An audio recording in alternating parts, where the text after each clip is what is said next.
ನಮ್ಮ ಹೆಸರು ಪ್ರಕಾಶ್ ಅಂತ ಹೇಳಿ, ಕೆಂಗನಹಳ್ಳಿ ನಮ್ಮದು ಊರು, ದಾಸನಪುರ ಹೋಬಳಿ, ಬೆಂಗಳೂರು ಉತ್ತರ ತಾಲೂಕು. ನಾವು ಸೌತೆಕಾಯಿ ಗಿಡ ಮತ್ತು ಟೊಮೊಟೊ, ಬೀನ್ಸು ಮತ್ತು ಬದನೆ ಗಿಡ ವರ್ಷ ಪೂರ್ತಿ ನಮ್ಮಲ್ಲಿ ನಾವು ಬೆಳೀತಾ ಇರ್ತೀವಿ, ಎಲ್ಲ ತರಕಾರಿನೂ.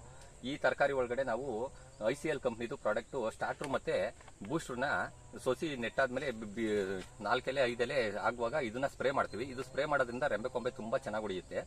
ಮತ್ತೆ ಬುಡಕ್ಕೆ ಮಣ್ಣು ಕೊಡುವಾಗ ನಾವು ಪಾಲಿಸಲ್ಫೇಟ್ ಒಂದು ಬಳಸ್ತೀವಿ. ಆ ಗೊಬ್ಬರ ಬಳಸೋದ್ರಿಂದ ಅದರಲ್ಲಿ ಸುಮಾರು ನ್ಯೂಟ್ರಿಯೆಂಟ್ಗಳು ಜಾಸ್ತಿ ಗೊಬ್ಬರಗಳು ಕೊಡೋದ್ರ ಬದಲು ಅದನ್ನ ಕೊಟ್ಟರೆ ತುಂಬ ಚೆನ್ನಾಗಿ ಬೇರ್ಗಳು ಇದಾಗಿ ಗಿಡ ಬೇಗ ಗ್ರೋತ್ ಆಗುತ್ತೆ.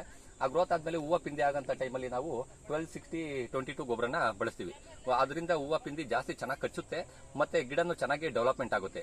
ಅದಾದ್ಮೇಲೆ 40-42 ಅಂತ ಬರುತ್ತೆ.